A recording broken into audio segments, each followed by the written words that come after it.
Hello everyone, this is Saurian Target coming at you with a new series for the channel, a Carnivores Top 5 series, where we get to break down some of the best or worst aspects of the Carnivores games. You know, lots of other video games have top 5 lists from other channels, so I thought, why shouldn't Carnivores have one? And if you guys like this concept and have some ideas for Carnivores Top 5 video that you'd like to see in the future, let me know in the comment section below. Today, we're starting off our series with the top 5 maps in the first Carnivores game.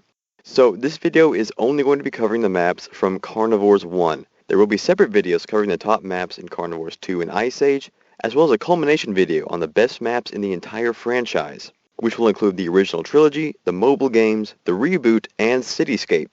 But let's just address that right here. No Cityscape map is going to make that list.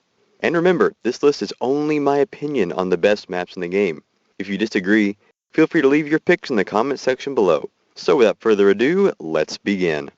So coming in at the number 5 spot, we have the last island available in the game, the Great Lake.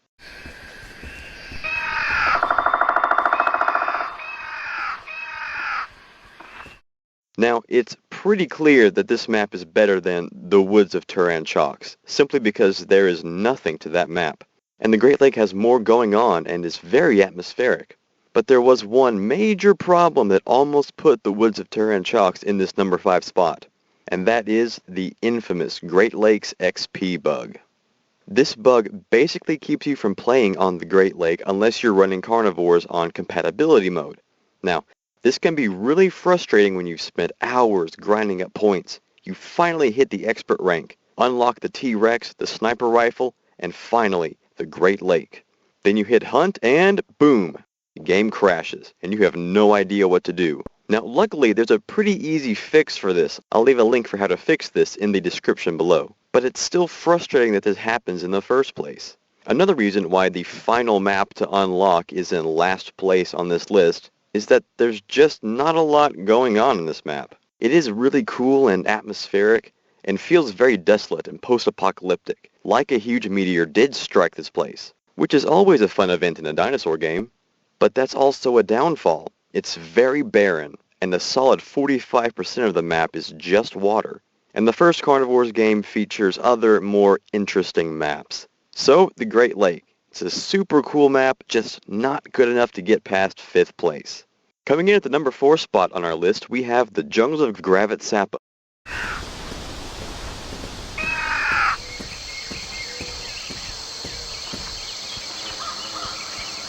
Now, the Jungles of Gravit Sappa is an extremely cool map, as pretty much all the Carnivores 1 maps are. The lava cracks in the southern part of the island are very formidable, and add a sense of danger to the island. In fact, danger seems to be a pretty good theme for the Jungles of Gravit Sappa, as the mists that blanket the island are great hiding places for predators. It even has a tiny little island down off the southern coast, and if you need to escape the fog, just head for the beach on the northeastern coast, or start climbing some of the mountains for a very cool view.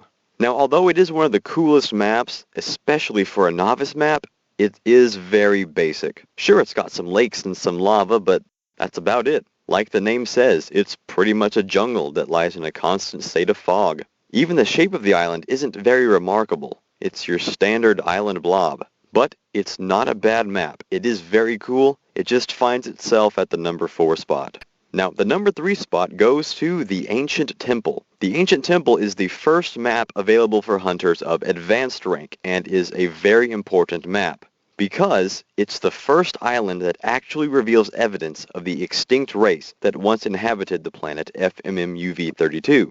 And that evidence is, of course, the Ancient Temple itself. This temple is an incredibly cool architectural discovery.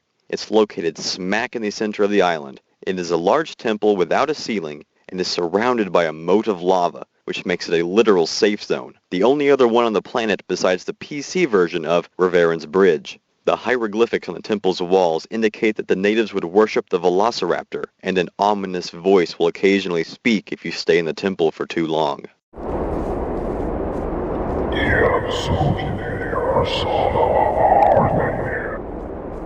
Aside from the temple itself, however, there's not too much going on in this island.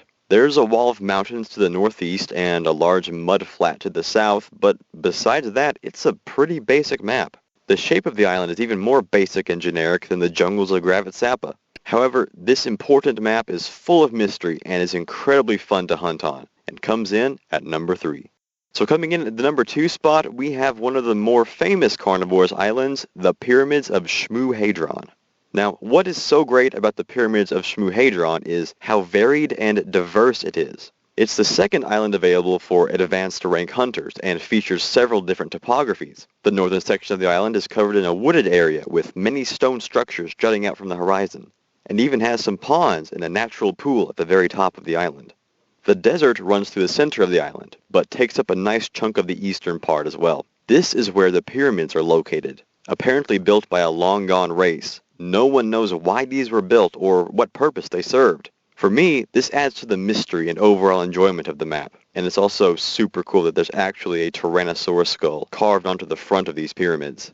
The bottom of the island is like a mountainous maze with grass and plant life covering the rocky terrain, including mountains, valleys, and gorges, all of which are very challenging to hunt on.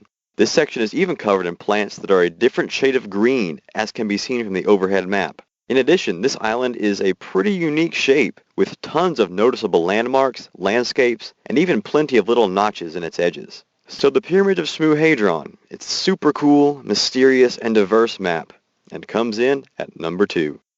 So coming in at the number 1 spot, we have the top dog of Carnivores maps, Basmachi Rocks. And of course, I mean Carnivores 1 Basmachi Rocks, not the desert from Carnivores Reborn. Now, this may be an upset to some people. Some might have expected the Pyramids of Shmu-Hadron to take the number 1 spot, but here's why I think Basmachi Rocks deserves a top pick. Just look at it from the overhead map. It's so diverse, so colorful, and has so much going on. You have little inlet pools and a little plateau beach to the north. You have mountains and lakes, winding mountain paths, deserts, forests, jungles, lakes, craters, and best of all, a huge spiral mountain. There is so much going on in Basmachi Rocks, and it's only a novice rank map. The game describes it as a good challenge, which I think is very fitting. It's not too hard, but at the same time it's not exactly an easy map to hunt on. It's also a very mysterious island, as Dino Hunt Corp states they do not know the origin of this place. Plus, this was the first Carnivores map ever designed, so that's always cool from a trivia standpoint. But anyway, Basmachi Rocks, unique, challenging, diverse, and mysterious, comes in at number 1. So there you go, guys. Those are my views on what I consider to be the top 5 maps in the first Carnivores game. But what did you think of the list? Were there any that you think would have made a better contender for the number 1 spot? What's your favorite map in the first Carnivores game? Let me know in the comment section below, and I will see you guys next time.